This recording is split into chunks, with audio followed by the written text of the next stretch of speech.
사람이 살아가면서 여러 전환점들이 있습니다. 학교를 들어갈 때, 초등학교를 들어가거나 중고등학교, 대학도 마찬가지. 과거의 삶과 다른 생활을 하게 되어지죠. 또 어떤 특별한 만남이 전환점이 되기도 합니다. 그래서 좋은 멘토를 만나고 좋은 스승을 만나서 그 인생의 전환점을 맞이하는 경우도 있고, 어떤 경우는 또 결혼을 해서입니다. 결혼을 하면 이제 결혼 전과 결혼 이후의 삶이 많이 다르죠. 성공을 했거나 실패를 했을 때도 전환점이 되기도 합니다. 어떤 실패나 고난이 좋은 스승이 되어서 깨닫게 하고 가르침을 받게 하는 그런 경우들이 많이 있기 때문입니다. 우리가 살아가면서 가장 위대한 전환점이 있는데 바로 예수님을 영접하는 그 시간입니다. 예수님이 내 삶 속에 찾아오는 그 시간입니다.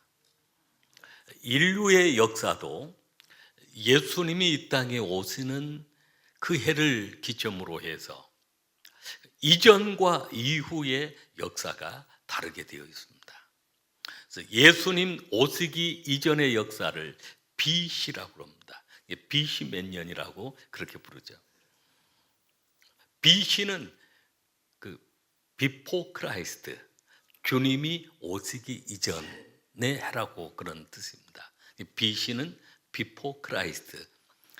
그래서 이 땅의 모든 인류의 역사가, 전 세계 인류의 역사가 BC와 AD로 나누어져 있습니다. 지금 2026년이면 예수님이 오시고 이제 2026번째 해가 되었다라고 하는 그런 뜻으로 우리가 AD를 쓰고 있습니다. 그래서 AD는 그 약자가 아노 도민이라고 하는 그 약자입니다. 그래서 주님과 함께하는 해, 예수님이 오심으로 인류의 역사가 아노 도민이, 주님이 오셔서 함께하는 해, 그게 이제 현재 2020 전 세계가 이렇게 사용을 하고 있는 것입니다. 마찬가지로 세계 역사처럼 우리 개인의 역사도 예수님 만나기 이전과 그 이후, 예수님을 영접하기 이전의 역사를 우리 개인적으로도 BC의 역사이고, 또 예수님을 영접하고 난 다음에 역사를 AD의 역사라 그렇게 얘기를 합니다. 오늘 우리가 봉독한 에베소서 2장 1절로 10절은 예수님을 영접하기 이전에 어떤 삶을 살았는지, 또 예수님을 영접하고 나면 어떤 삶이 되어지는지, BC와 AD를 우리 개인적인 BC와 AD, 예수님을 영접하기 전과 예수님을 영접한 후의 역사를 말씀하고 있는 내용이 본문의 말씀입니다. 이것은 우리가 사람을 바라보고 사람을 기준으로 삼을 때 이 말씀이 기준이 되어지는 것입니다. 보통은 사람을 학력, 공부를 얼마만큼 했는가, 그것으로 사람을 평가하는 경우도 있습니다. 또 재산이 얼마나 많은가, 부자인가 가난한가, 이걸로 평가하는 경우도 있습니다. 외모가 잘생겼는지 못생겼는지 이걸로도 평가하는 경우가 있습니다. 그러나 영의 눈으로 바라본다면 바로 오늘 우리가 봉독한 본문의 말씀이 바로 기준이 되는 것입니다. 예수님을 믿기 전에 오늘 이런 삶을 살아왔다.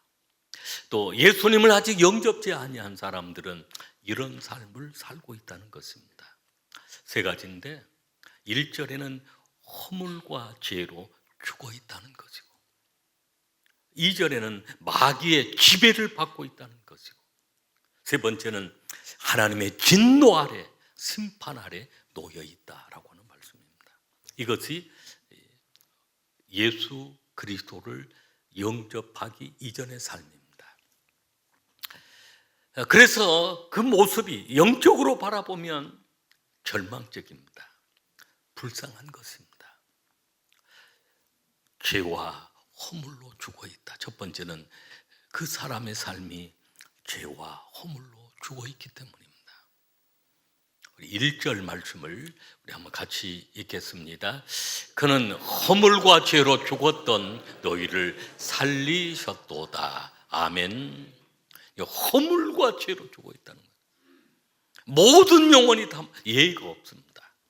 예수님을 만나기 전에 인류의 역사가 예의 없이 비시의 역사였던 것처럼 우리 인생도 예수님을 만나기 전에는, 예수님을 영접하기 전에는 바로 허물과 죄로 죽어 있는 영혼들인 것입니다. 오늘 우리는 감사하게도 우리의 영이 살아있다는 것입니다. 할렐루야. 죽어 있는 사람이 얼마나 불쌍합니까? 여기에 허물과 죄라고 하는, 허물이라고 하는 거, 성경에 하지 말라라고 하는 것을 하는 것이 허물입니다. 그리고 우리가 보통은 허물 실수 정도로 생각할 수 있는데, 부족함 정도로 생각할 수 있는데, 성경은 아주 단호하게 이것은 하나님을 거역하는 것이다, 하나님을 대적하는 것이다. 허물이라고 하는 게 무서운 것입니다. 그래서 허물과 죄로 죽었던 사람을 살릴 수 있는 분은 바로 예수밖에 없는 것입니다. 허물과 죄로 죽어 있는 우리의 영이, 영적인 눈이 열려서 그 영혼들을 바라볼 때 그렇게 바라보아야 합니다. 아직 예수님을 영접하지 아니했다면, 예수님을 모시고 살지 아니한다면 허물과 죄로 죽어 있는 영혼입니다. 두 번째는 예수님을 영접하기 전에 두 번째 삶은 마귀의 지배를 받습니다. 이게 무서운 것입니다. 마귀의 지배. 2절 말씀을 같이 읽겠습니다. 그때 너희는 그 가운데서 행하여 이 세상 풍조를 따르고 공중의 권세 잡은 자를 따랐으니 곧 불순종의 아들들 가운데서 역사하는 영이라. 아멘. 세상 풍조를 따르게 하고 세상 풍조를 주관하고 공중의 권세를 잡고 있는 자, 공중의 권세를 잡고 있습니다. 지금도 불순종하는 아들들, 믿지 않는 아들들 가운데 역사하는 영인데, 이게 사탄 마귀라고 하는 말, 이 지배를, 영향을 받고 있다는 것입니다. 신앙생활을 하도록 권유를 하면 어떤 분들은 자유롭게 살고 싶습니다 라고 얘기해요. 교회 다니려고 그러면 주일날 가서 예배 드려야 되죠, 헌금해야 되죠, 또 좋은 일 하라고 하니까 좋은 일 해야 되죠. 영혼의 자유가 없습니다. 술만 마시려고 해도 또 마음의 양심의 가책을 느끼죠. 자유가 없다는. 그런데 여러분, 영적으로는 우리가 두 분류의 지배를 받게 되어 있습니다. 예수님을 나의 주, 나의 하나님으로 모시면 예수님이 나를 다스리시고 통치하는 것입니다. 그래서 우리는 하나님의 법을 따르고 하나님의 말씀에 순종하는 것입니다. 그러면 내 영혼이 자유롭다고 주님을 부인하고 주님과 떨어져 가면 자유로운가? 그러지 않습니다. 그 순간부터는 마귀가 지배합니다. 마귀가 그 영을 사로잡습니다. 지배합니다. 성경의 예를 들어보면 그 사울이라고 하는 왕이 있었습니다. 이스라엘의 초대 왕이 되었던 왕인데, 그가 왕이 세워질 때까지는 하나님을 의지하려고 하는 사람이었는데 어느 순간 교만이 찾아오고 하나님으로부터 벗어나고 싶었습니다. 그랬더니 악령이 그를 지배하기 시작하는데 그때부터 마귀에게 괴로움을 당합니다. 사무엘상 16장 14절 말씀을 우리 한번 보겠습니다. 사무엘상 16장 14절입니다. 여호와 영이 사울에게서 떠나고 여호와께서 부리시는 악령이 그를 번뇌하게 한지라. 여러분, 여호와의 영이 우리를 떠나면 안 돼요.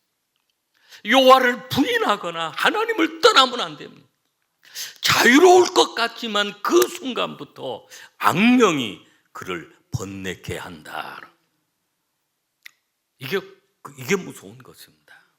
하나님을 떠나면 자유로울 줄 알지만 그 순간부터 사탄 마귀의 노예가 되고 지배를 받게 되어 있습니다. 그래서 이 사울에게 여호와의 영이 떠나니까 악령이 그를 번뇌하게 하기 시작한 것입니다. 악령이 들어와서 역사하기 시작하면 불안과 두려움이 찾아옵니다. 무서운 불안증, 무서운 두려움. 사무엘상 17장 11절 말씀을 사무엘상 17장 11절 말씀을 같이 읽겠습니다. 사울과 온 이스라엘이 블레셋 사람의 이 말을 듣고 놀라 크게 두려워하니라. 여러분, 악령이 역사하기 시작하면 마음에 평안이 없습니다. 그래서 모든 상황이 다 두렵고 모든 상황이 다 불안하게 되어집니다. 블레셋 때문에 이 사울이 온 이스라엘이 아주 두려워하게 되고 놀라게 된 것입니다. 여러분, 우리가 그리스도 안에서 평안을 누릴 수 있기를 바랍니다. 하나님이 주시는 선물이기도 한 것입니다. 또 사울은 영적으로 정신적으로 이 질병에 시달립니다. 사무엘상 바로 이어서 18장 10절 말씀입니다. 같이 읽겠습니다. 그 이튿날 하나님께서 부리시는 악령이 사울에게 힘있게 내리매 그가 집안에서 정신없이 떠들어대므로 다윗이 평일과 같이 손으로 수금을 타는데 그때 사울의 손에 창이 있는지라. 아멘. 여러분, 이 악령의 역사를 통해서 실성한 사람이 된, 실성하였더라. 그러니까 정신이 없어졌다는, 그 정신없이 행설수설하고 막 정신없이 막 분노가 일어나고 사람을 죽이려고 하고 영적으로 정신적으로 병들어 있는 것입니다. 병들어 있다는 게 참 무섭습니다. 육신의 병도 무서운 것이지만 마음의 병, 그 정신을 사로잡으면 실성한 사람이 되어버려. 실성한 사람은 정신 나간 사람이 된다는 거죠. 악령이 지배하면 그렇게 되어집니다. 또 이 사람을 미워하고 어둠의 일을 따릅니다. 하나님을 떠나고 어둠의 일을 따르는데 그때부터, 그러니까 하나님께 순종을 해야 되는데 무당 찾아다니기 시작하고 신접한 사람들, 그러니까 뭐 점장이 찾아다니고 그런 일을 합니다. 사무엘상 28장 7절 말씀을 같이 읽겠습니다. 28장 7절입니다. 사울이 그의 신하들에게 이르되 나를 위하여 신접한 여인을 찾으라. 내가 그리로 가서 그에게 물으리라 하니 그의 신하들이 그에게 이르되 보소서 엔돌에 신접한 여인이 있나이다. 사울 왕이 이제 신하들에게 물어봅니다. 신접한, 어디에 신령한 무당이 있느냐? 어디에 신령한 점치는 사람이 있느냐? 그렇게 물어서 그곳을 찾아가는 것입니다.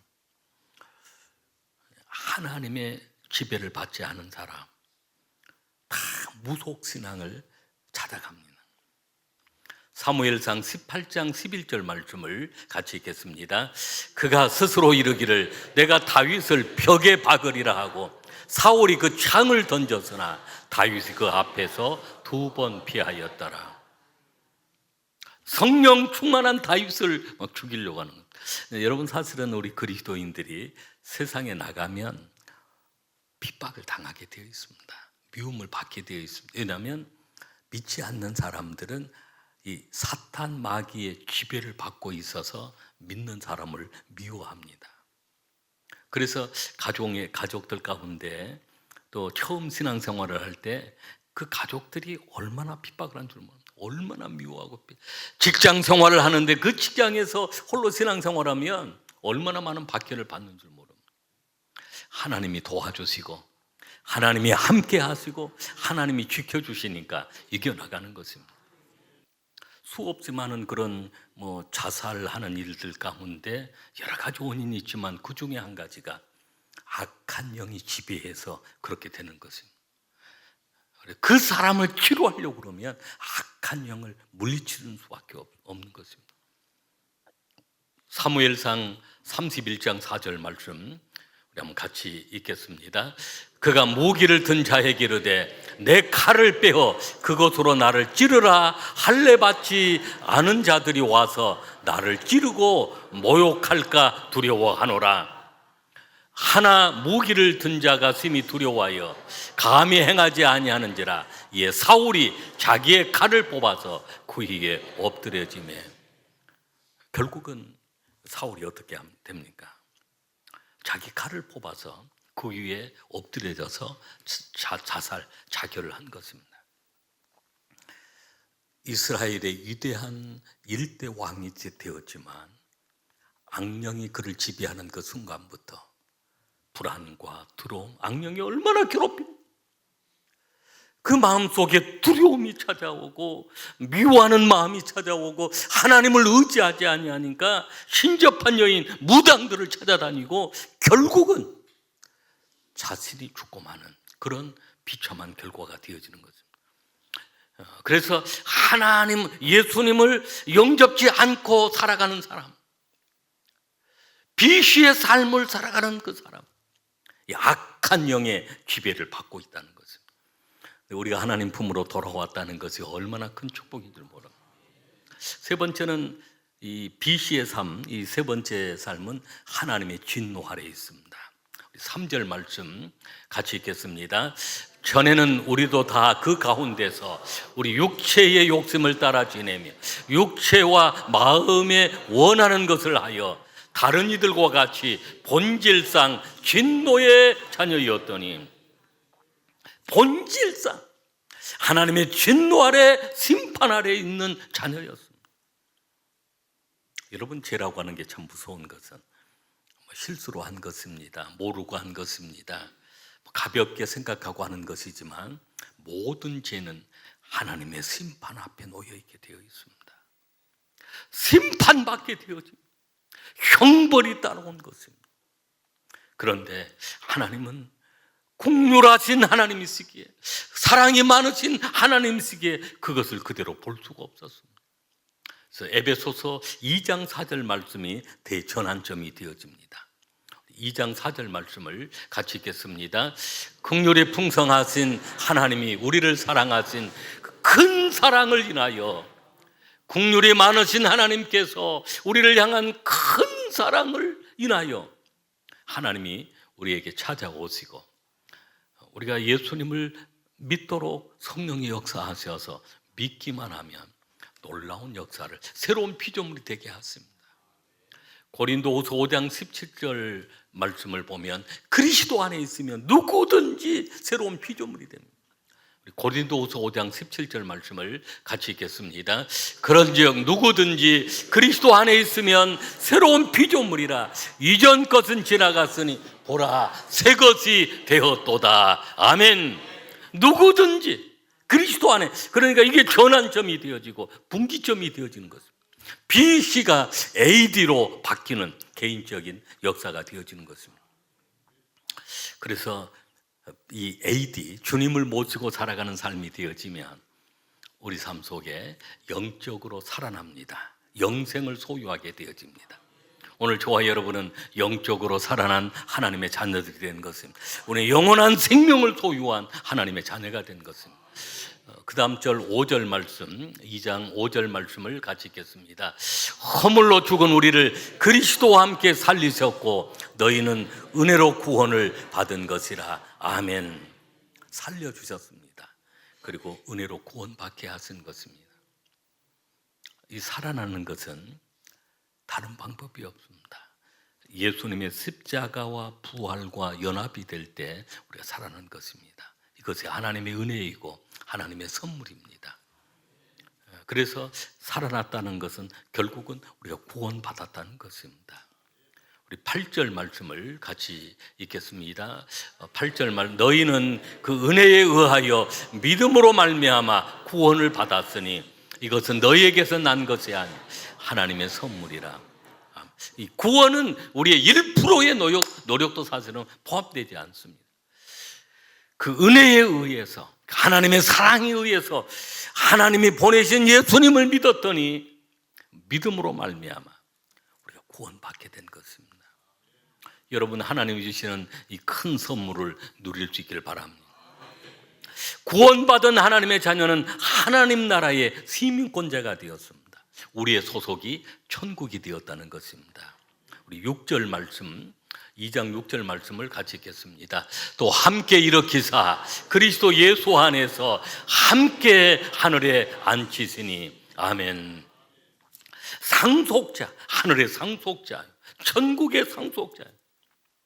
우리가 세상을 살아가면서 슬픈 일도 많이 당하고, 살아가는 가족이 먼저 어떤 죽음을 만나기도 하고, 사람의 생각으로는 그 슬픔을 견딜 수가 없죠.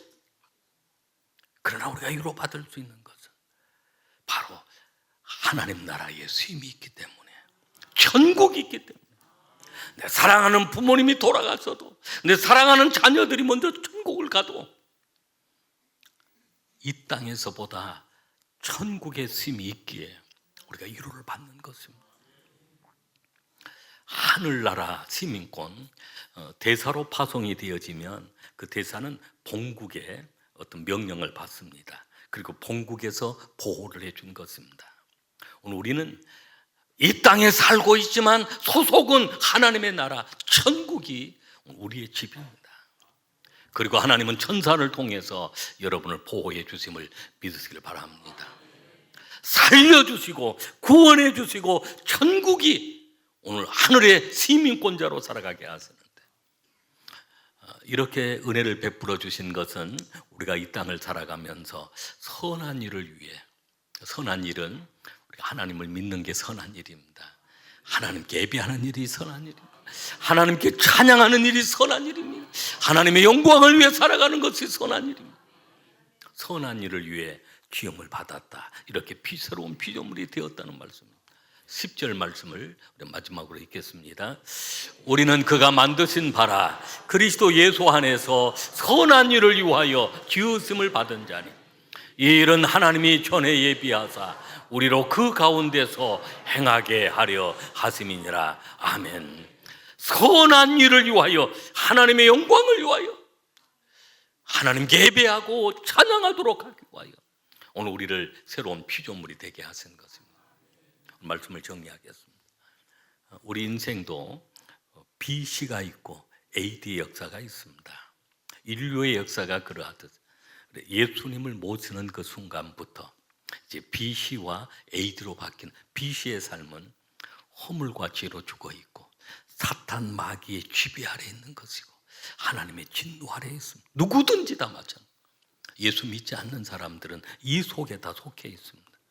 얼마나 마귀가 괴롭힌 줄 모릅니다. 그러나 예수님을 영접하고 나면 AD의 역사, 주님과 함께하는 해가 되어지며 생명이 살아납니다. 구원받습니다. 하나님 나라의 시민권이 됩니다. 그리고 선한 일을 위하여 쓰임받게 되어집니다. 오늘 이 축복이 여러분 가운데 임하시기를 주의 이름으로 축원합니다.